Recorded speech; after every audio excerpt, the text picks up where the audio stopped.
damos la bienvenida a tu programa Palabras de Vida Eterna. En estos momentos vamos a compartir el libro del profeta Isaías.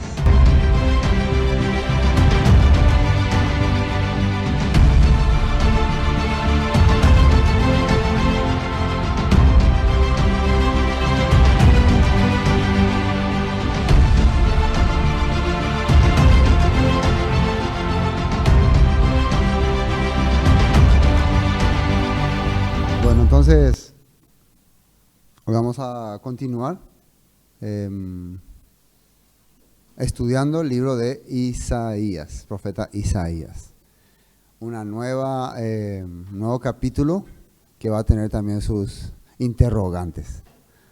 Ya me estoy dando cuenta que a medida que está pasando los capítulos, estamos llegando a temas conflictivos como la deidad, si Yeshua es Mesías, es Dios o no, estas cosas, ¿no? Aunque Isaías jamás tocó ese tema, pero en la cristiandad se le agregó eso, ¿no? Que ya Isaías habló de Yeshua, Dios y todas estas cosas. Isaías netamente hablaba de los conflictos que estaban ocurriendo en su época. Esa era su preocupación y su interés. Pero sus profecías, como venían de lo alto, como eran mensajes dados a él por el Eterno, al investigarlo, al analizarlo y al meditarlo, se podía ver cosas que estaban más allá todavía, más lejanas. Y eso es lo que hacían sus seguidores y los profetas que vinieron posteriormente. Así se estudiaba en la antigüedad las Escrituras. Gracias, hermanos, por estar ahí. Vamos a entonces hoy empezar este nuevo capítulo, el capítulo 10. El capítulo 10 del libro de Isaías. Y este capítulo 10 va a narrar algunas cosas que ya cuando estemos leyendo el capítulo va a parecer que está ocurriendo estas cosas, pero en realidad esto es, ¿cómo se puede decir?, un anuncio de lo que va a ocurrir. Yo trato de explicar el libro de Isaías desde un contexto histórico, pero en realidad acá no hay muchas veces, y en la fecha tal, simplemente está expresando algo, muchas veces de una forma poética, una forma así de expresión. Pero en realidad acá vamos a ver que se está hablando de un acontecimiento que va a ocurrir con el pueblo del norte, con el pueblo de Judá y también con el imperio asirio en los posteros tiempos. Y de mi perspectiva y de acuerdo a un análisis aproximado de fecha, probablemente para que se cumpla esta profecía estarían faltando unos 20 o 25 años para que ocurra.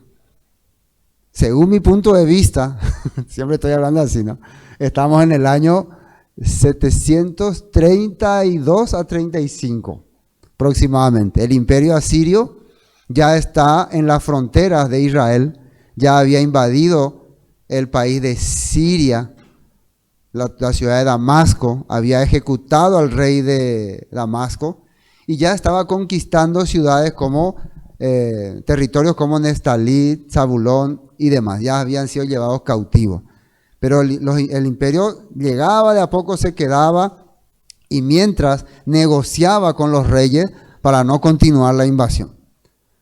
Pero en este capítulo el profeta Isaías va a hablar ya de prácticamente una invasión hasta el territorio de Judá y de cómo va a ser, inclusive va a decir lo que va a estar en el corazón del rey de aquella época, porque el rey que va a invadir, el rey asirio que va a invadir el territorio de Judá, va a ser un descendiente del rey que en la actualidad está invadiendo el territorio del norte, el rey Senaquerib, ¿no? Senaquerib es el que va a invadir el territorio de Judá.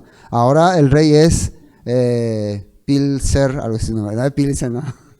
Tiglat-Pilser, ¿no? Ese rey es el que está ahora haciendo estragos. Entonces, Esta profecía se está narrando o se está desarrollando ¿en qué ambiente? En un ambiente tenso, en un ambiente donde el mundo está a la expectativa porque el imperio asirio está dominando todo lo que hay a su alrededor. Y cuando el imperio asirio llega a una ciudad, atajate, no le perdona a nadie, ¿no? Ya habíamos dicho cómo es su manera de atacar: masacrar, asesinar. Terrible, terrible, terrible, terrible. Entonces nadie quiere imaginarse que llegue a nuestro país o a nuestra tierra. Entonces las profecías son precisamente para que el pueblo se acerque más al Padre, porque el problema es que el pueblo se está alejando del Padre y está haciendo cosas que enojan al Todopoderoso. Entonces no existe una protección divina. Más bien, el imperio asirio es utilizado, va a decir acá, como un instrumento para que los israelitas sean castigados. Así. Esa es la introducción. Bueno. La lógica, ¿no? Claro, si primera vez están escuchando, ¿no? ¿De qué está hablando el pastor? ¿Qué es lo que está diciendo? No entendí nada, ¿no? Es como que voy a entrar a la mitad de una serie, ¿no? La mitad de una serie, ¿no? ¿Y de qué está hablando? Y aparece fulano y le dice, la vez pasada sí. Por eso tienen la opción de entrar en nuestra página de cuenta de YouTube y ahí ir a los estudios del libro del profeta Isaías, ¿no? O de todos modos, empezar a leer el libro del profeta Isaías, a partir del capítulo 1, ¿no? Háganle una leída y van a ir comprendiendo. Bueno, dice así el versículo 1. Primeramente, el capítulo 9, había un texto importante que hablaba acerca de un niño que iba a aparecer, ¿no? El versículo 5 decía: por todo calzado, el capítulo 9, ¿no?, que lleva el guerrero en el tumulto de la batalla, y todo manto revolcado en sangre serán quemados, pastos del fuego. Eso estábamos hablando la vez pasada sobre el juicio que vendría sobre el territorio del norte de Israel. Después el versículo 6 dice: porque un niño nos es nacido, hijo nos es dado. O sea, había una esperanza de que iba a venir un libertador, un salvador. Pero fíjense que le llama un niño que nace. Un niño que nace. Un niño que nace. Que nos van a entregar. Nos van a entregar a este niño. Y él va a ser un principado. Y el principado sobre su hombro, y se llamará. O sea, el poder del gobierno va a estar sobre él. Sobre este niño que nos van a entregar, va a estar el poder del gobierno de Israel. Y se llamará su nombre, o sea, lo van a llamar, lo van a conocer de esta manera. ¿Sí? Significa esto: admirable consejero, alguien que no recibe dirección humana, sino que recibe dirección divina. Eso significa admirable consejero. Y también Elohim fuerte, ya aclaramos esto la vez pasada, ¿no? Guerrero divino, juez correcto. Esa es la traducción correcta, ¿no? Acá le ponen Dios fuerte, Padre eterno y príncipe de paz. Entonces está hablando de nuestra perspectiva de un Salvador, de una persona que va a traer esperanza al pueblo. Y la pregunta es: ¿a qué pueblo? ¿En qué contexto se está desarrollando esta profecía? Ya dije al principio, en un contexto de invasión, en un contexto donde viene un imperio que viene a arrasar con todo. Y lo único que nos puede traer esperanza es alguien que tenga el favor de Elohim. Alguien que por lo menos busque a Elohim y que con la dirección del Todopoderoso nos liberte. Estamos hablando de un Salvador. Desde mi perspectiva y teniendo en cuenta el tiempo del profeta Isaías, él estaría hablando del rey Ezequías. El rey Ezequías. Pero si nosotros ampliamos más la profecía, cosa que es normal, una profecía, cuando voy a estudiar a profundidad, las profecías se van extendiendo, ¿no? Y va desarrollando sentido. Entonces nos damos cuenta que va acercándose hasta el Mesías, Yeshua. Amén. Pero para nosotros hoy en día, eso habla de Yeshua, es fácil decir así. Pero uno tiene que analizar, investigar y tener seguridad, así como hacían los profetas. El apóstol Pedro dice que para que se pueda determinar que Yeshua era nuestro Salvador, los profetas y los hombres de la antigüedad indagaron, investigaron, analizaron minuciosamente y con mucho cuidado cada detalle de qué tiempo, qué momento se refería acerca del Mesías y de los acontecimientos que iba a hacer, para que ellos puedan determinar después, Yeshua era nuestro Salvador, era el Mesías, prometido por los profetas. Y el propio Yeshua siempre les habló a sus discípulos. Si conocieran a los profetas, los salmos, la ley, entenderían de todas estas cosas. Pero como no estudiaron, no investigaron, no pueden comprender en detalle quién es Yeshua, Jesucristo. Bueno, esto fue lo que vimos la vez pasada. Entonces ahora habla acerca de las características que están teniendo los gobernantes tanto del norte como del sur. Y dice así: hay de los que dictan leyes injustas y prescriben tiranías.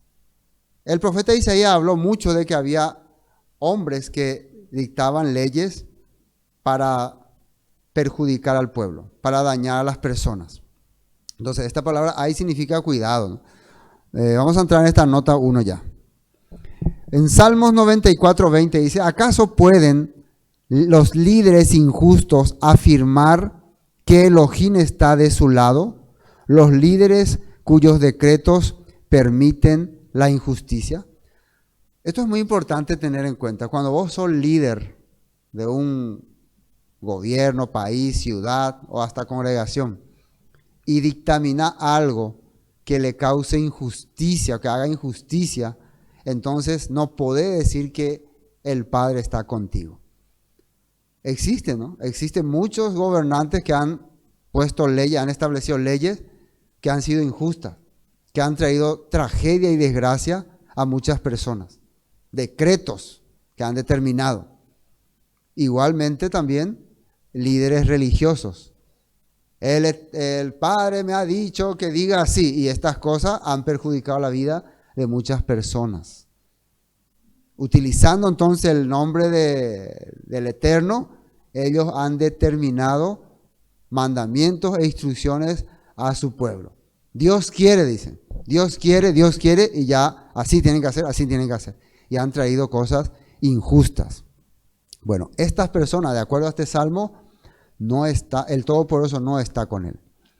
Isaías 10:1 dice: ¿qué aflicción le espera a los jueces injustos y los que emiten leyes injustas? Y esto fue precisamente lo que ocurrió en tiempos del apóstol Pablo, cuando él debatía con los intérpretes de la ley, con los líderes religiosos, sobre las obras de la ley, las Masei HaTorah.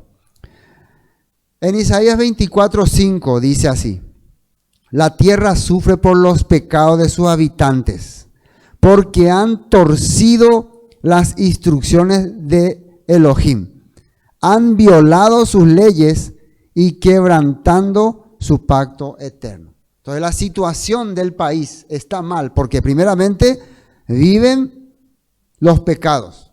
¿Y por qué viven en pecado? Porque han quebrantado los mandamientos establecidos por el Padre o la han torcido, le han dado otro significado, otro entendimiento. Y por eso la nación sufre. Esos son los primeros textos. Ahora volvamos a Isaías. Versículo 2. Bueno, entonces, para apartar del juicio a los pobres y para quitar el derecho a los afligidos de mi pueblo, para despojar a las viudas y robar a los huérfanos. Una vez más, vamos a tomar en cuenta este punto. ¿Qué era lo que al Padre le parecía grave en la antigüedad? ¿Qué es lo que le parecía? ¿Será que el no orar en hebreo o el no guardar tales días, o no sé, qué otra cosa puede decir? El no vestirse como, no sé. Me estoy hablando de muchas cosas, ¿no? Que se ponen como reglas en las denominaciones, ¿no? ¿Qué era lo que le molestaba al Todopoderoso? Siempre que está saliendo. Las injusticias contra las personas que no podían defenderse. Eso era lo que le molestaba. Hay muchos patrones, ¿no?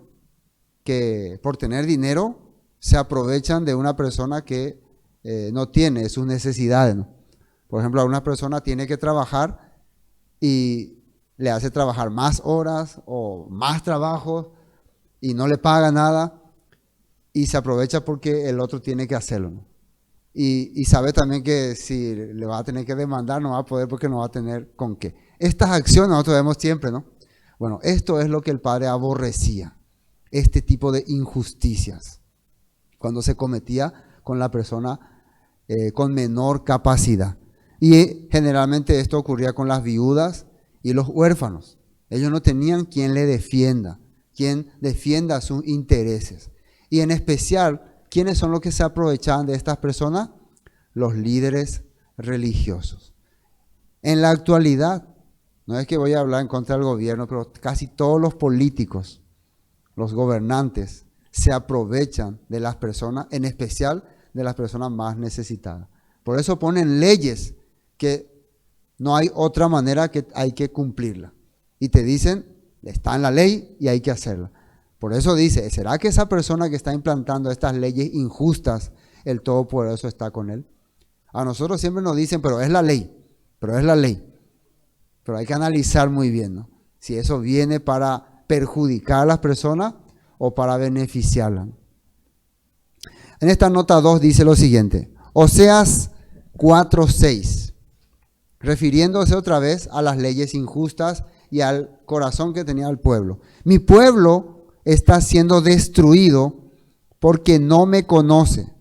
Así como ustedes, sacerdotes, se niegan a conocerme, yo me niego a reconocerlos como mis sacerdotes. Ya que olvidaron, ¿qué dice ahí? Las leyes de su Elohim. Me olvidaré de bendecir a sus hijos. Yo no voy a aceptar sus intervenciones de ustedes, líderes religiosos, sacerdotales. No lo voy a aceptar porque ustedes se niegan a aceptar mis instrucciones. Estas profecías que lanzaba el profeta Oseas eran la tribu del norte, donde los sacerdotes ya estaban viviendo una mezcla total de creencias y ya estaban a punto de ser invadidos por el reino del norte. Entonces yo me voy a negar a reconocerles como líderes religiosos. ¿Por qué? Porque ustedes están negando mis instrucciones. ¿Están comprendiendo, no? Claro, y el pueblo no me conoce por esa razón. Versículo 3 del libro de Isaías 10. ¿Y qué haréis en el día del castigo? ¿A quién os acogeréis para que os ayude? Cuando venga de lejos el asolamiento, ¿en dónde dejaréis vuestra gloria? Entonces se viene un juicio para esta nación corrupta. ¿Dónde van a escapar? Está diciendo el profeta. La nota 3 dice lo siguiente. Malaquías 3:7, otro profeta, ¿no?, que habló lo siguiente. Este profeta habló ya en los últimos tiempos de la escritura del Antiguo Testamento, ¿no?, allá por el año 400 ante el Mesías. Desde los días de vuestros padres os habéis apartado de mis leyes y no las guardasteis, Volveos a mí y yo me volveré a vosotros, ha dicho el Eterno de los ejércitos. Mas dijisteis, ¿en qué hemos de volver? ¿No? Entonces el profeta Malaquías, que ya está terminando prácticamente los últimos textos del antiguo pacto, ¿no?, está hablando que desde los días del comienzo, de donde se implantó las instrucciones, han sido rebeldes y les recomienda que regresen. Pero estas personas se preguntan dentro de sí, ¿en qué nos vamos a devolver? O sea, el creyente tradicional piensa que no hace nada malo. ¿En qué es lo que me tengo que arrepentir? Hermanos, arrepiéntanse. ¿De qué es lo que me voy a arrepentir? Si yo oro, yo estoy con Cristo soy más que vencedor. Cristo está conmigo de día y de noche, me acompaña en todo punto. Entonces es difícil, ¿no?, encontrar un corazón humillado. Malaquías hablaba así, ¿no? Malaquías 4:4, ¿no? Acordaos de la ley de Moisés, mi siervo, el cual encargué en Horeb, ordenanzas y leyes para todo Israel.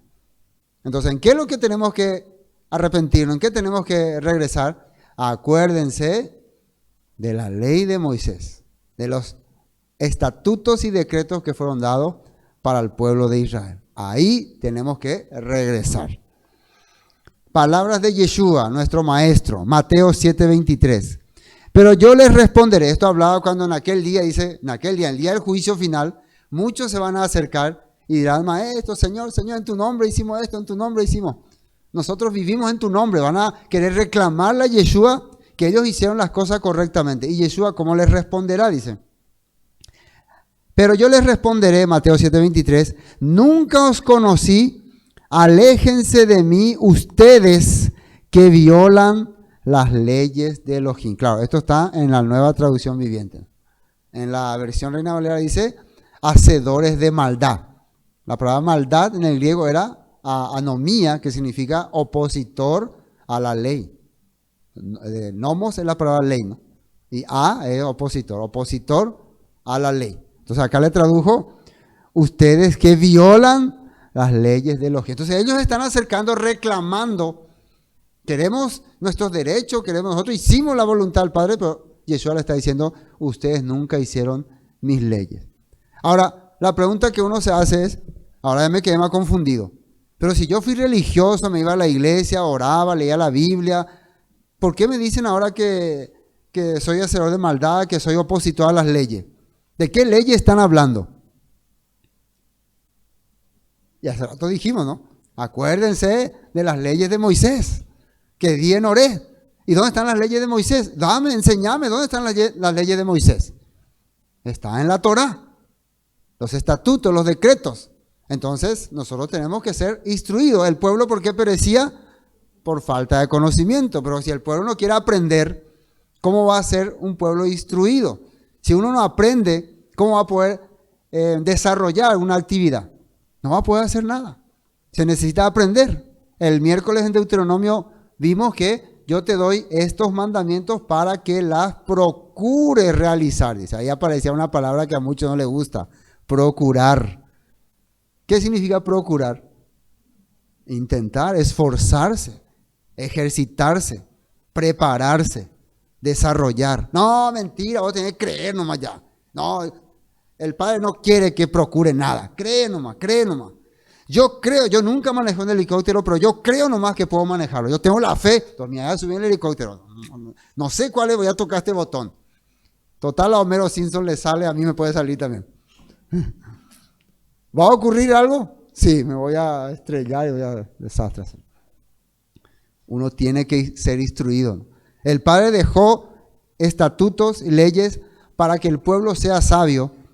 Ahora, ¿para qué quería el Padre que el pueblo sea sabio? Precisamente para que no cometan estas injusticias. Para que no viva aprovechándose del necesitado. Para cada vez que le va a salir su corazón diabólico, su corazón de mente corrompida, se acuerde que el Padre dejó instrucciones, los cuales protege la vida, la integridad de esa persona, y vos te puedas frenar. Ah, no, esto al Padre no le agrada. Disculpen, yo no voy a hacer. Yo no voy a participar de estas acciones.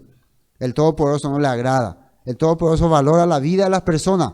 Para eso dejó las instrucciones. Nosotros vimos el miércoles, si ustedes pueden volver a verlo en Palabra de Vida Eterna, las consecuencias de las maldiciones. Aparecía diferentes tipos de enfermedades. Muchas de las enfermedades son consecuencias de una vida corrupta que ha llevado el pueblo. Eso producía en ellos enfermedades. No es simplemente que no me gusta este pueblo, le voy a, así el Padre hace, le tira así enfermedades, ¿no? Como tipo un viento de enfermedades. No, era resultado de una vida corrupta. Entonces venían toda clase de enfermedades. Bueno, continuemos. Versículo 4.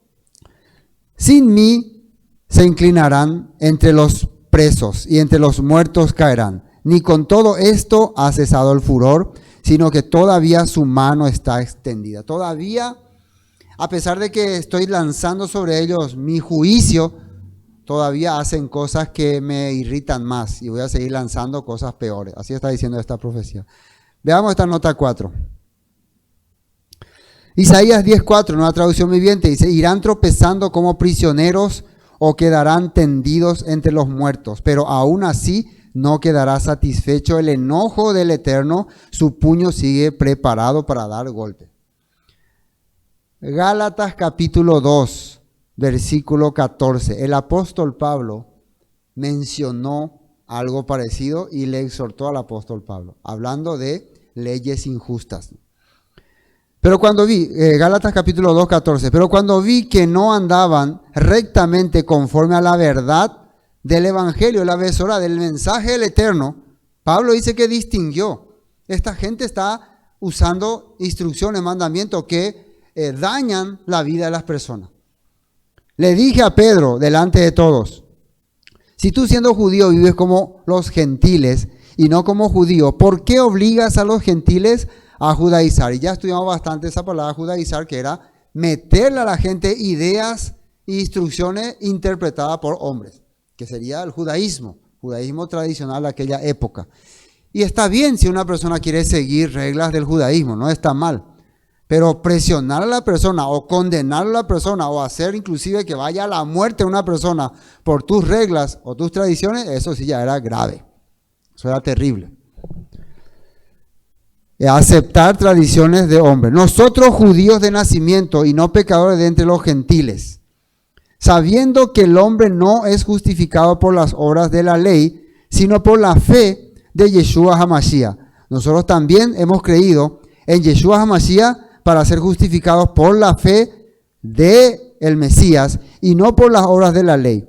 Por cuanto por las obras de la ley nadie será justificado. Y aquí resolvemos algo bastante sencillo. Yeshua le había dicho a los que se acercaron para justificarse, apartados de mí, opositores a la ley, ¿no? O personas que contradecían los mandamientos. Le había dicho así, ¿no? Pero aparentemente acá el apóstol Pablo está diciendo que no, nosotros necesitamos las obras de la ley, sino la fe en Yeshua, la fe en Cristo. Entonces no podríamos entender muy bien. El cristiano tradicional piensa que, ve, acá Pablo dice que no es necesaria la obra de la ley, sino la fe en Cristo. Pero Yeshua en Mateo 7, ¿qué dijo? ¿Por qué le dijo, nunca os conocí? Porque ellos no vivieron conforme a la ley. Entonces, ¿de qué estamos hablando? Es lo que estamos diciendo, que estas obras de la ley son las leyes injustas interpretadas por los rabinos.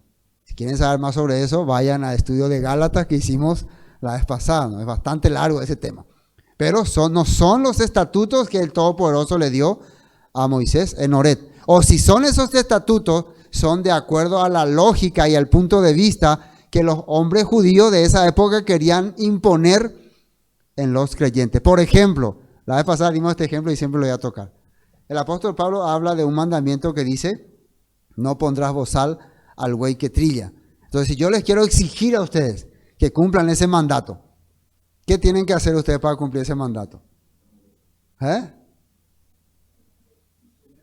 Primero tienen que tener un buey y después tienen que tener donde trille. Y cuando esté trillando no tienen que poner bozal. Entonces, ese mandamiento hoy en día no la podemos aplicar. Igual el mandamiento del divorcio era para una determinada época, función o situación. Pero hoy en día los judíos, en el tiempo de Yeshua, los judíos lo aplicaban para cualquier cosa, para cualquier excusa, inclusive para deshacerse de alguna esposa porque le caía mal o porque quería otra mujer. Ya utilizaban para sus propios intereses. Esto es lo que el apóstol Pablo está diciendo, que se le llama la Maseija Torah, las interpretaciones de los judíos. Me están captando, ¿no? Pero la fe en Yeshua, que era creer lo que el Mesías nos ha enseñado conforme a lo que dice la Torá, exacta y correctamente. Yo no he venido para abolir la Torá, dice, sino para darle su correcta interpretación. Amén. Bueno, continuemos. Bueno, hasta aquí estamos hablando sobre las leyes injustas que el profeta Isaías habla que va a traer juicio sobre la nación de Israel. Ahora el versículo 5 ya arranca sobre algo muy interesante. Va a empezar a hablar contra los asirios. La profecía de Isaías va dirigida hacia los... Hay una cosa que hay que entender. Acá no es que estamos viendo al profeta Isaías haciendo una clase de seminario, que tenga estudio 1, estudio 2 o primer día, segundo día. Acá esto puede haber ocurrido 5 años después, 10 años después, 15 años después. Acá lo importante es qué estaba aconteciendo y el mensaje que el Padre nos quiere dar. Primero sobre las leyes injustas, que es lo que traía el juicio para el pueblo de Israel. Y ahora va a hablar contra este imperio que va a traer el juicio, que es el imperio asirio, que les recomiendo que puedan estudiar en sus estudios individuales cuando tengan tiempo, cómo era el imperio asirio. Versículo 5. ¡Oh Asiria! Así habla. ¡Oh Asiria! Vara y báculo de mi furor, en su mano he puesto mi ira. Vara y báculo de mi furor, dice. O sea, va a ser un instrumento para el Padre. Veamos la nota 5. De acuerdo a una traducción viviente, dice: ¿qué aflicción te espera? ¿Qué aflicción le espera a Asiria? La vara de mi ira, yo la empleo como garrote para expresar mi enojo. O sea, a pesar de que yo le voy a usar a los asirios para castigar a mi pueblo rebelde, yo también tengo un juicio preparado para ellos. ¿Pero por qué? ¿Por qué si ellos van a ser instrumento del Eterno, van a ser usados, van a ser también disciplinados? Vamos a ver en los siguientes versículos. Versículo 6. Le mandaré contra una nación pérfida, pagana, corrupta, ¿no? Y sobre el pueblo de mi ira le enviaré, para que quite despojos y arrebate presa y lo ponga para ser hollado como lodo de las calles. O sea, le voy a enviar a este pueblo para que haga zarambí sobre este pueblo corrupto, que eran las tribus del norte, y más adelante también para las tribus de Judá, pero eso vamos a ver que acá va a hablar que ellos se van a arrepentir. Pero contra las tribus del norte sí les voy a enviar para que le haga desastre. La nota 6 dice así: envío a Asiria contra una nación pagana. Pagana ya le está hablando a su propio pueblo, porque están viviendo adorando muchas deidades, ya se apartaron de la voluntad del Padre. Contra un pueblo con el cual estoy enojado. Asiria los saqueará y los pisoteará como a polvo debajo de sus pies. Versículo 7. Aunque él no lo pensará así, ni su corazón lo imaginará de esta manera, sino que su pensamiento será desarraigar y cortar naciones no pocas. O sea, los líderes asirios no van a tener en cuenta que ellos están siendo usados como instrumento del Eterno. Y ahora la pregunta es, ¿y cómo ellos iban a saber si ellos iban a ser instrumento del Eterno? Sabían. Ustedes saben que ellos estaban bien informados acerca de cómo se estaba manejando la situación tanto en el norte como en el sur.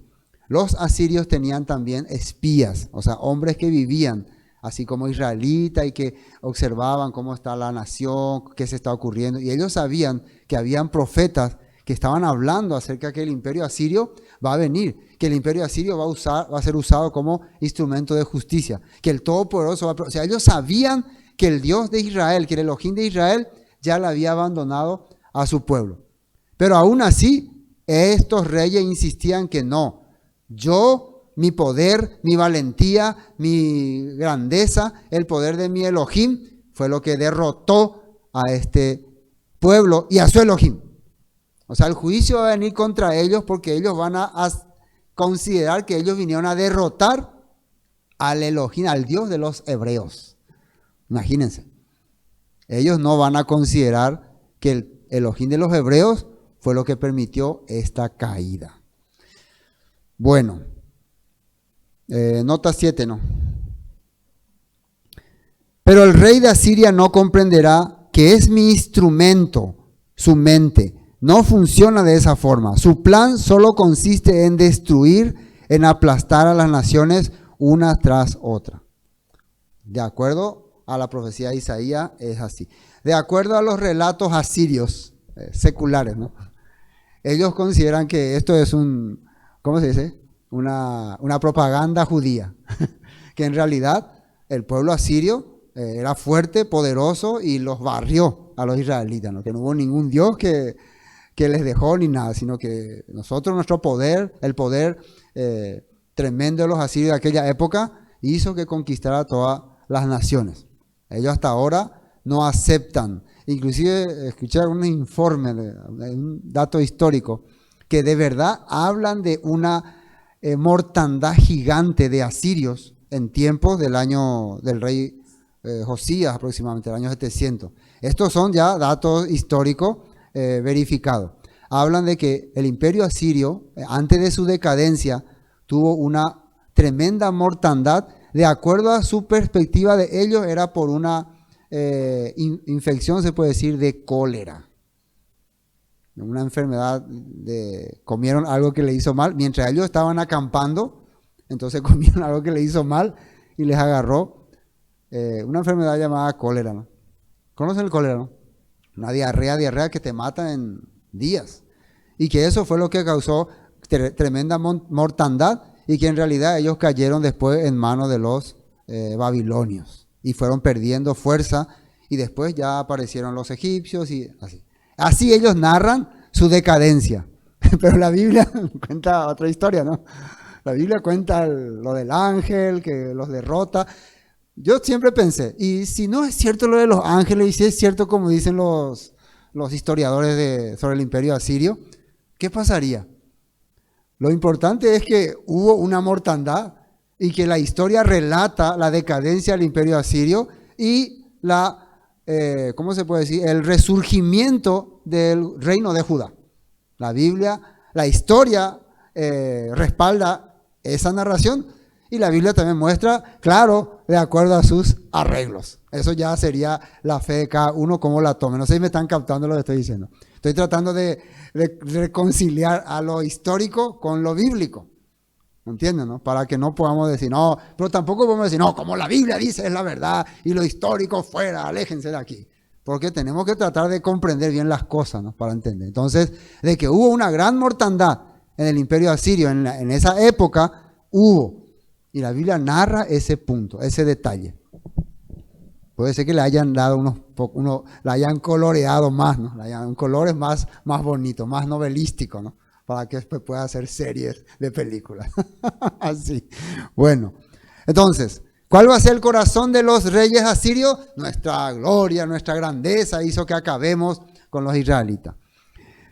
Versículo 8, porque él dice, mis príncipes no son todos reyes, no es Calno como Carquemis, Amad como Arfat y Samaria como Damasco. Ahora, fíjense que esto todavía no está ocurriendo. Esto es profecía. Esto es lo que el profeta Isaías está narrando o relatando al pueblo de Judá, lo que va a ocurrir. ¿Qué van a decir los reyes que son usados como instrumentos del Eterno? Van a decir que ellos son los que han derrotado a estas naciones. En este momento, ellos están en una campaña militar al norte de Israel. Pero de acuerdo a lo que está diciendo el profeta Isaías, ellos van a decir que derrotaron a Calno, Carquemis, Amad, Arfat y Samaria como Damasco. Actualmente ya de estas ciudades falta Carquemis, Arfat y Samaria. Damasco ya fue destruida. Entonces está hablando de algo futuro. Samaria todavía existe, pero ellos dicen que ya la destruyeron. O Isaías dice que van a decir así. Nota 9. Hemos destruido a Calno, como hicimos antes con Carquemis. Amad cayó ante nosotros como antes había caído Arfat. Y destruimos a Samaria como lo hicimos con Damasco. Claro, porque primero destruyeron a Damasco. Entonces acá dice, y destruimos a Samaria. Pero les expliqué, ¿Samaria ya fue destruida? No, todavía no. Pero acá ya fue destruida, ¿no? Porque está dando un relato profético, de acuerdo al texto del profeta Isaías. Bueno, versículo 10. ¿Cómo halló mi mano los reinos de los ídolos, siendo sus imágenes más que las de la Jerusalén y de Samaria? Entonces el rey sigue hablando, ¿no? Yo destruí todo y voy a acabar con todo. ¿Y cómo Jerusalén se va a librar de mí si no tienen ni dioses? A esos países que tienen tremendos dioses, yo los destruí, y ustedes los de Jerusalén ni dioses no tienen. Así que con más razón los voy a exterminar. Dice en una traducción viviente: si hemos acabado con muchos reinos cuyos dioses eran más grandes que los de Jerusalén y de Samaria, por eso derrotaremos a Jerusalén y a sus dioses, tal como destruimos a Samaria con sus dioses. Otra vez vuelvo a recalcar. ¿Quién está hablando de estas cosas? El profeta Isaías está diciendo que esto es lo que hay en los corazones de los reyes asirios. Eso está diciendo el profeta Isaías. Entonces, un profeta ya le está hablando a su pueblo que hay en la mente de los asirios. Entonces, muchas personas al escuchar estas profecías van a empezar a acercarse al Padre. Van a empezar a entender. Entonces, el Todopoderoso nos va a dar una opción, una esperanza. Van a cambiar sus corazones. Pero acaba de decir que solamente un remanente va a creer. Continuemos. Versículo 11. Como hice a Samaria y a sus ídolos, ¿no haré también así a Jerusalén y a sus ídolos? Pero acontecerá que después que el Señor haya acabado toda su obra en el monte de Sión y en Jerusalén, castigará el fruto de la soberbia del corazón del rey de Asiria y la gloria de la altivez de sus ojos. Ahora, fíjense otra vez una cosa acá. Según el relato del profeta Isaías, cuando el rey de Asiria, el gobierno de Asiria, haya acabado con toda la obra que el Eterno le encomendó, tanto en Samaria como en Jerusalén, dice aquí. No sabemos todavía qué le va a hacer a Jerusalén. Nosotros estamos como que todavía no llegamos, ¿no?, al final de la película. Nosotros sabemos ya que le libró, le salvó, pero no sabemos todavía. Acá el profeta dice que cuando acabe su obra con lo que va a hacer con Samaria y con Jerusalén, entonces yo voy a castigar al rey y al gobierno asirio. ¿Me entienden? Cuando acabe. Pero ¿qué es lo que el imperio asirio va a hacer contra Samaria? La va a destruir. Y contra Jerusalén la va a invadir, pero va a tener un milagro, ¿no? Va a haber un milagro ahí. Y según la historia misma, a partir de esa invasión que hizo el imperio asirio a Jerusalén, en realidad iba para pelear contra los egipcios. Pero a partir de esa invasión, el imperio asirio empezó a decaer. Porque dijo: con el poder de mi mano lo he hecho, y con mi sabiduría, porque he sido prudente. Quité los territorios de los pueblos, y saqueé sus tesoros, y derribé como valientes a los que estaban sentados.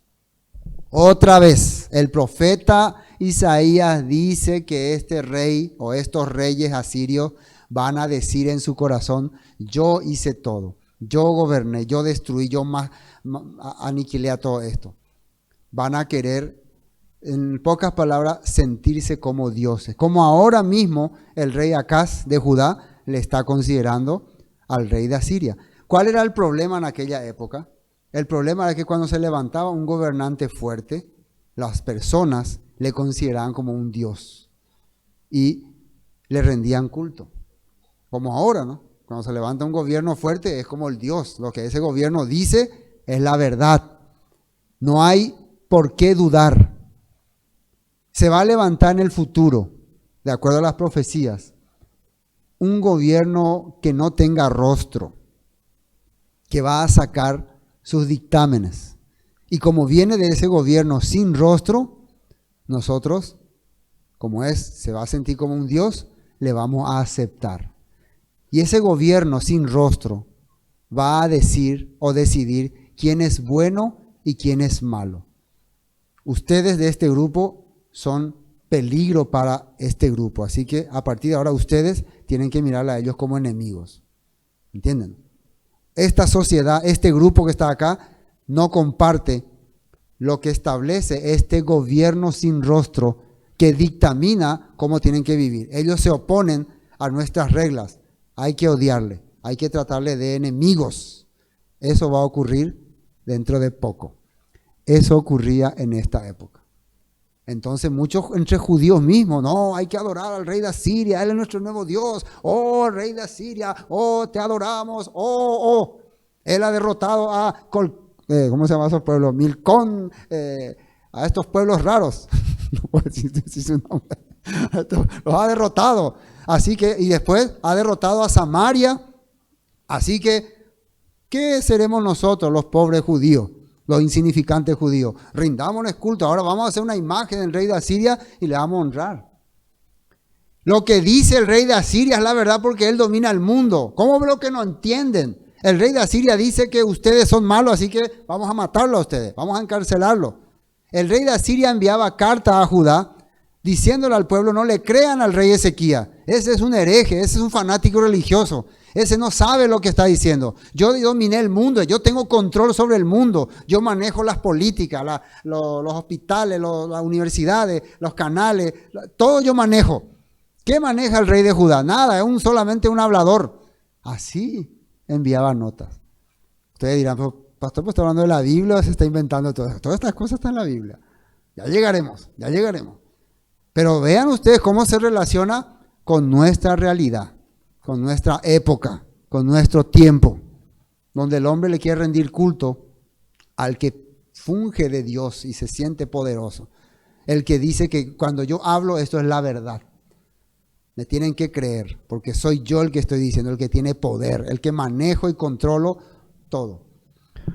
Bueno, pero el Padre está viendo eso. Y halló mi mano como nido de riquezas de los pueblos, y como se recogen los huevos abandonados, así me apoderé yo de toda la tierra, y no hubo quien moviese ala, ni abriese boca, y graznarse. O sea, en otras palabras dice, nadie pudo rendirse, o sea, clamarme, ¿no?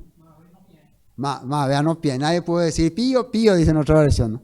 Nadie pudo decir nada. Todos se quedaron. Cuando yo me presenté, soy el rey de Asiria, el que conquistó todo, dominé todo, el que agarré así los huevos de una gallina, dice, y llevé. Y la gallina no hizo nada, no se quedó así. Ni pío no dijo. Agarro, tan. Yo soy ese. Eso dice el profeta Isaías que va a decir el rey de Asiria. Recuerden, acá no ocurrió nada de todo esto todavía. Todo esto es profecía. Va a ocurrir. Así hay que estudiar la Biblia, ¿no? Para entender. De lo contrario, no vamos a ver de qué estamos hablando. Versículo 15. Se gloriará el hacha contra el que con ella corta. Eso ya son tipo proverbios, ¿no? El hacha puede decir, yo gracias a mí este árbol cayó. El hacha puede decir eso. ¿El hacha tiene algún poder? Tiene un poder. Yo con mi mano no puedo cortar el árbol, pero agarrando el hacha y usándola así, puedo. Entonces el hacha tiene un poder, pero su poder no funciona si yo no la utilizo. Eso es lo que el Todopoderoso le está queriendo decir. Se ensoberbecerá la sierra contra el que la mueve, como si el báculo levantase al que lo levanta, como si levantase la vara al que no es leño. O sea, el báculo es el bastón, ¿no? El bastón levanta, dice. ¿El bastón es el que le levanta a la persona? A ver, ¿el bastón es el que le levanta? ¿Ustedes usaban una de bastón? Vos pones el bastón, vos estás sentado, pones el bastón y después te apoyás por él, ¿no? Hacer una fuerza y se va tu cuerpo arriba. Pero el bastón no te va a levantar. A ver, ponete ahí, te va a levantar el bastón. Vos tirás el bastón y ¡plac! Se va a caer ahí. El garrote, ¿no? El garrote sirve para darle con todo al enemigo, pero él solo no va a poder hacer nada.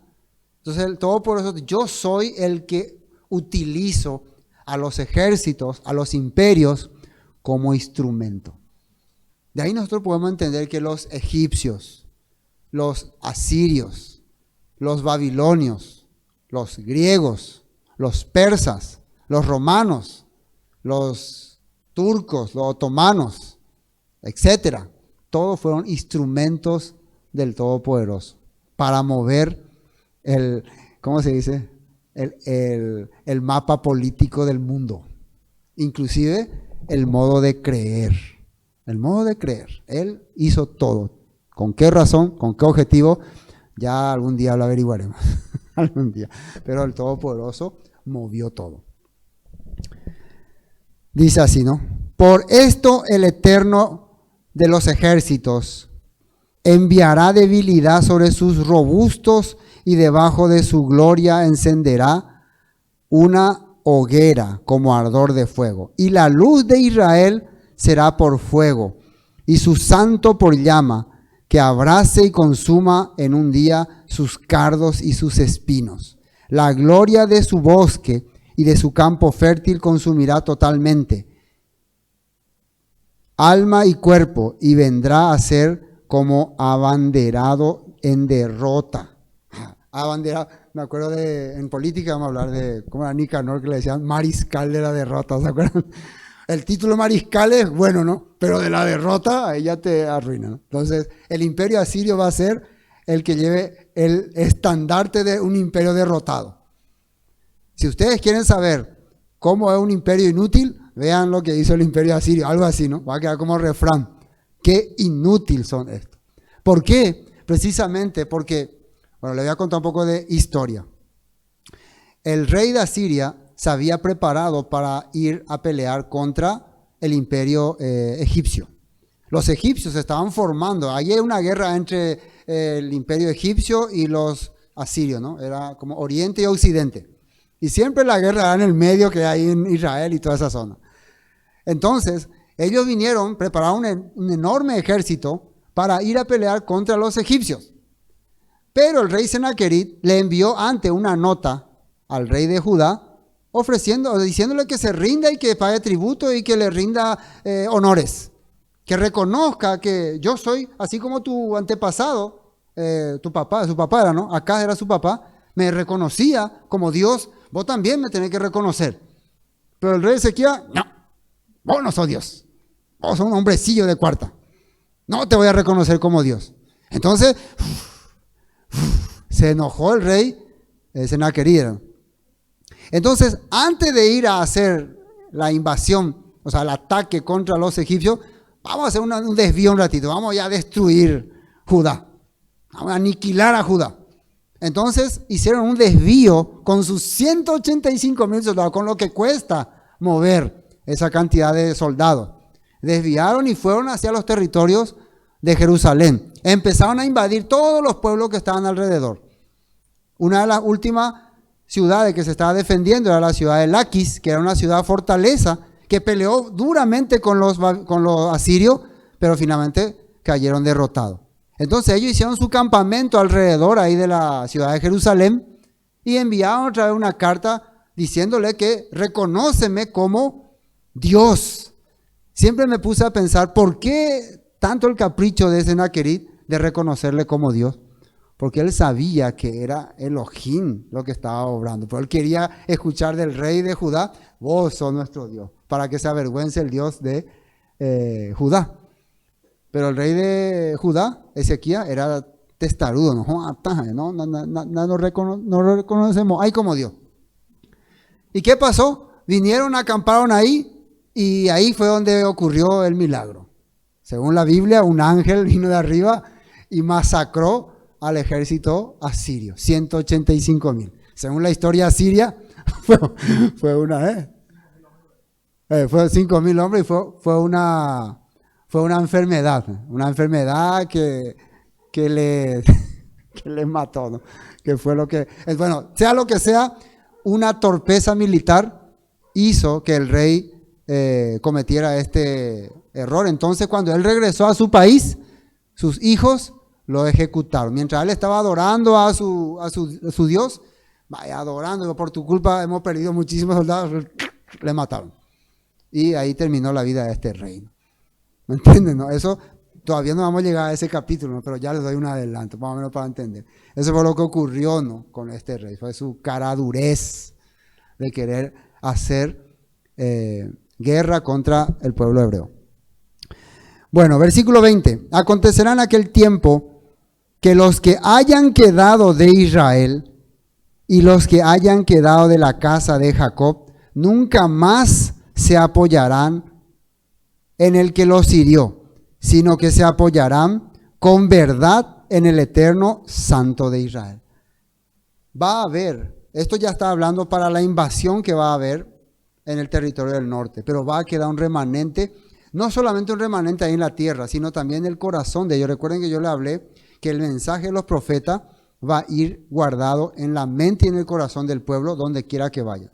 Y un día ellos van a ser rescatados cuando se levante este rey. Por cierto, el rey Ezequías, cuando fue rey, organizó una fiesta de Pesach y convocó a todos los pueblos de todas partes. Inclusive envió cartas a las tribus del norte para poder rescatar a algunos israelitas que estaban todavía exiliados. Eso es algo interesante, ¿no? Para poder comprender. Cosa que después se vería en la vida del Mesías Yeshua, que él envía a sus discípulos, van a llevar este mensaje y todo aquel que creyere será rescatado, de la palabra correcta, será rescatado. En nota 20, Isaías 10:20 dice: en ese día el remanente que quedare en Israel, los sobrevivientes de la casa de Jacob, ya no seguirán confiados en aliados que busquen destruirlos. En cambio, confiarán fielmente en el Eterno, el Santo de Israel. El remanente volverá, el remanente de Jacob volverá al Elohim fuerte. Esto es muy importante, que la Biblia habla de regreso, retorno, en el hebreo teshuvah. Nosotros le cambiamos eso en el cristianismo tradicional por salvación. Hay que salvarse del infierno. Pero en realidad acá el contexto es regresar, retornar. Cuando Yeshua dice arrepentíos, él está diciendo regresen. Está hablando una palabra profética que se mencionó años atrás. Versículo 22. Porque si tu pueblo, oh Israel, fuere como las arenas del mar, el remanente, un resto, ¿no?, de él volverá. La destrucción acordada rebosará justicia. O sea, si el pueblo se multiplica en gran manera, solamente un pequeño grupo va a regresar. Ese grupo que está escuchando esta profecía, que ha guardado en su mente. Por eso el mensaje iba para todos, pero al profeta Isaías se le dijo que no todos escucharían, pero sí que había un remanente, pero él no sabía quién es el remanente, pero igual tenía que predicarle a todos. La nota 22 dice, Isaías 22, nueva traducción viviente: pero aunque los hijos de Israel son tan numerosos como arena a la orilla del mar, solo un remanente regresará. El Eterno con razón ha decidido destruir a su pueblo. Y esto el apóstol Pablo mencionó en su carta a los romanos cuando se refería a los israelitas. Por eso vamos a ir a Romanos capítulo 9. Vamos a Romanos capítulo 9. ¿Se acuerdan, no, de ese capítulo? Romanos 9, desde el 1. Fíjense lo que dije, la elección de Israel. El apóstol Pablo se acuerda cuando envía la carta a los romanos de lo que el Todopoderoso había decidido con referencia a su pueblo Israel. Verdad digo en el Mesías, no miento, y mi conciencia me da testimonio en el Espíritu Santo, que tengo gran tristeza y continuo dolor en mi corazón, porque deseara yo mismo ser anatema o maldito, ¿no?, separado del Mesías, por amor, ¿cómo le llama acá? A mis hermanos, los que son mis parientes según la carne, que son israelitas. Él no le llama solamente judíos, le llama israelitas. Él está entonces mezclando a todos los que son descendientes de Israel. ¿Y quiénes son los israelitas? De los cuales son la adopción, la gloria, el pacto, la promulgación de la ley, el culto y las promesas. Todo esto está en los israelitas. Pacto, promesa, adopción. Ellos fueron adoptados como pueblo, fueron rescatados. En este versículo 4 está toda una historia, si queremos, ¿cómo se dice? Extenderla, ¿no? Es para abrir de qué se está hablando. A través de los israelitas vino las leyes a la humanidad, las promesas, de quienes son los patriarcas, los hombres de fe, y de los cuales, según la carne, vino el Mesías. Y acá hay una palabra un poco mal interpretada, el cual es Dios, sobre todas las cosas, bendito por los siglos, amén. Y a uno me van a decir, ve pastor, cuando llega un versículo que no te gusta, ya decís que hay mal interpretado. Ahí dice que Yeshua es Dios y punto. el cual es Dios, dicen de Eleipico, Eleena, pesa coge I. Por eso hay una nota ahí. Esa nota va a aclarar las dudas. Nota 5. Biblia BIM. Vamos a ver cómo dice en la Biblia BIM. Versión israelita nazarena. De ellos son los patriarcas, de los israelitas salieron los patriarcas, y del linaje de ellos proviene el Mesías, el Mashiach. O sea, de la descendencia, significa humanamente, viene de los israelitas. Humanamente hablando, viene el Mashiach, según la versión BIM. Quien está sobre todas las cosas, a quien se le ha dado toda la autoridad por sus méritos. Bendito sea Elohim por los siglos. ¿Ven cómo se arregló aquí? Acá ya no aparece que es Elohim, sino da una bendición al Todopoderoso por haber permitido este pueblo. Y porque gracias a este pueblo vino el Mesías. Tenemos al Mesías. Biblia Peshita, una Biblia tradicional antigua. Pero miren cómo dice acá. Los patriarcas y por medio de quienes apareció el Cristo en la carne, que es Dios, dice acá. Pero esta palabra Dios, ya habíamos visto la vez pasada, puede tener varios significados, como juez, gobernador o guerrero. Entonces, de los israelitas vino el Mesías, que es un juez, el juez verdadero, un gobernante verdadero y un guerrero verdadero. Pero de nuestra perspectiva, cuando decimos Dios es el soberano, el eterno, el Elohim, que creó todas las cosas, Él es Yeshua. Directamente ya nos viene ese pensamiento por algunos textos mal interpretados. Sobre todas las cosas, a quien son nuestras alabanzas y nuestras bendiciones eternamente y para siempre. Amén. Biblia Kadosh, otra Biblia también que nos habla sobre este tema.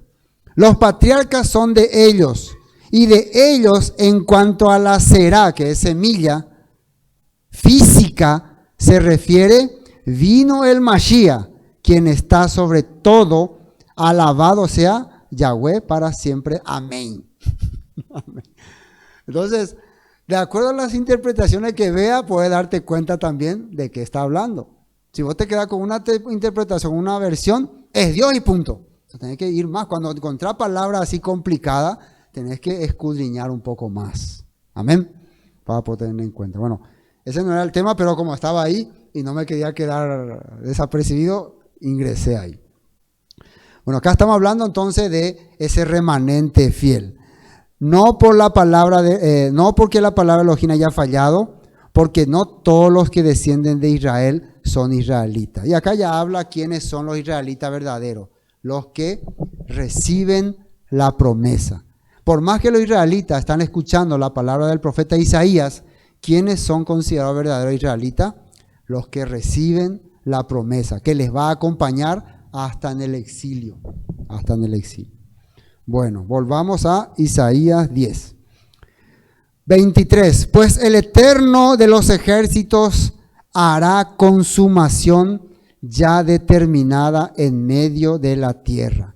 Por tanto, el Eterno de los ejércitos dice así: pueblo mío, morador de Sión, no temas de Asiria. Esto ya va para ese remanente. Parece que está escuchando con todo su corazón, que no está mirando el poder político ni el poder militar de los asirios, sino que está mirando el corazón y la fe que su pueblo ha tenido durante que el Todopoderoso ha convivido con ellos, que es muy pequeño, por cierto, porque la gente cuando ve el terror corre todo.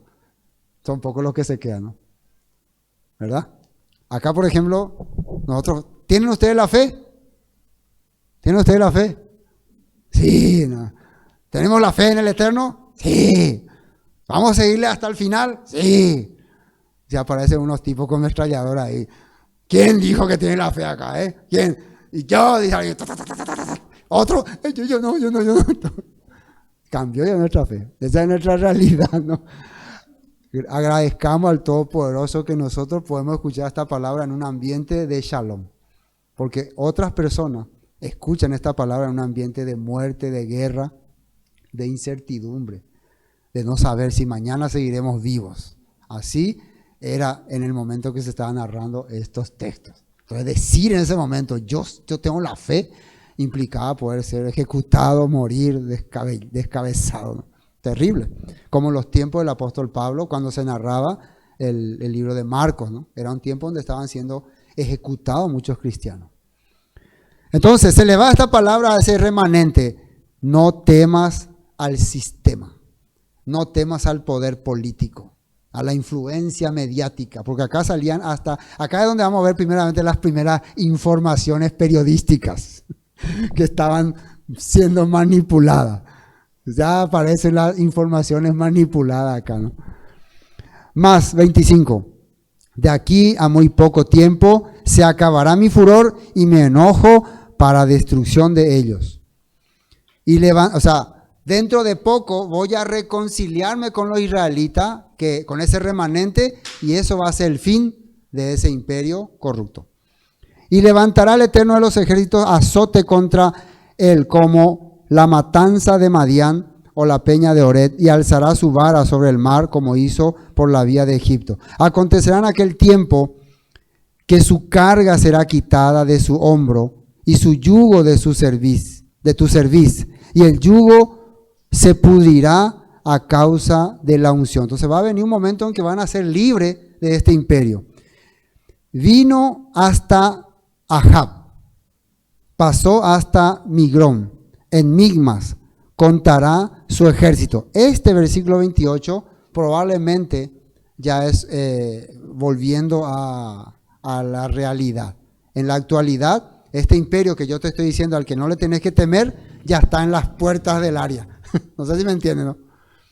Yo te estoy diciendo que este imperio no le temas, yo voy a destruirlo, voy a acabar, pero te cuento nomás que ya están acá cerca, ya están allá por estos territorios. Así, para que vos empieces a tener más fe o menos fe. Vamos a ver esta nota. Miren, los asirios están ahora en Ajat, están atravesando Migrón y almacenando su equipo en Micmas. Son territorios ya ahí alrededor de Samaria y también ya cerca de Jerusalén. Entonces, ¿cómo puedo escuchar que no tengas miedo de ellos y ellos están cerca? Te aviso nomás, le dicen. Versículo 29. Pasaron el vado de Alojarón en Jebá, Ramá. Ramá tembló, Gaaba de Saúl huyó. Grita en alta voz, hija de Jalim. Haz que se oiga hacia Lais, pobrecilla Anatoc. Macmena, son ciudades muy raras, ¿no? Se alborotó. Los moradores de Jebín huyen. Esto está ahora ocurriendo. Mientras vos estás escuchando, ten esperanza, te cuento nomás que estas ciudades están corriendo ahí desesperados. Que los asirios están degollando, están decapitando, están quemando aldeas. Te cuento nomás. Mientras yo te digo que tenga fe. Medio no cuadra esto, ¿no? O te cuento que ya están ahí cerca. Para nosotros es fácil ahora tener la fe porque no hay un imperio acercándose. No sé si estaríamos en Ucrania, puede ser que sea un poco difícil. Y ya está llegando el ejército ruso, ya está llegando. No importa, hay que tener la fe. Mejor vámonos de aquí. Algo así, ¿no? Para que podamos tener una idea. Aún vendrá día cuando reposará en Nob, alzará su mano al monte, la hija de Sión, al collado de Jerusalén. He aquí, el Señor de los ejércitos desgajará el ramaje con violencia, y los árboles de gran altura serán cortados, y los altos serán humillados, y cortará con hierro la espesura del bosque, y el Líbano caerá con estruendo. Para terminar, estos textos hablan que los asirios están viniendo con todo, están, ¿cómo se puede decir? Desmontándose, desforestando. O sea que matando gente, igual que están deforestando y literalmente echando todo tipo de árboles y borrando del mapa a los israelitas. O sea, Israel está literalmente desapareciendo. Y poco a poco, si le mostraría el mapa, yo así me gustaría tener esos mapas que van mostrando, se va comiendo y va quedando solamente en este momento territorio de Samaria todavía aquí y de Judá. Después va a terminar Samaria y solo va a quedar Judá. Igual, ten esperanza, pueblo mío. Remanente fiel, no duden ustedes. Este pequeño grupo, ustedes permanecerán hasta el fin. Por eso el capítulo 11 arranca con un vástago, dice. Saldrá una vara del tronco de Isaí, un vástago retoñará de sus raíces. O sea, en mi perspectiva, el contexto del capítulo 10 está explicando lo que va a hacer el capítulo 11. Una deforestación total que está arrasando con todo, pero hay ¿qué significa vástago? Un retoño, ¿no?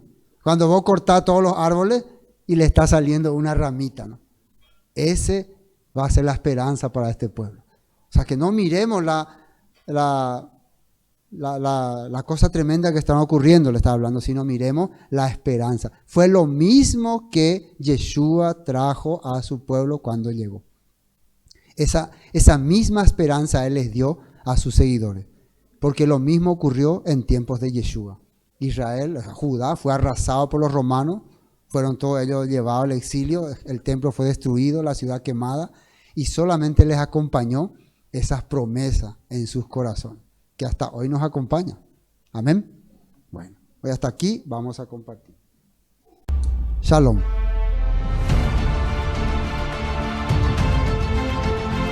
Esto fue Palabras de Vida Eterna, con el estudio del libro del profeta Isaías. Bendiciones y hasta pronto.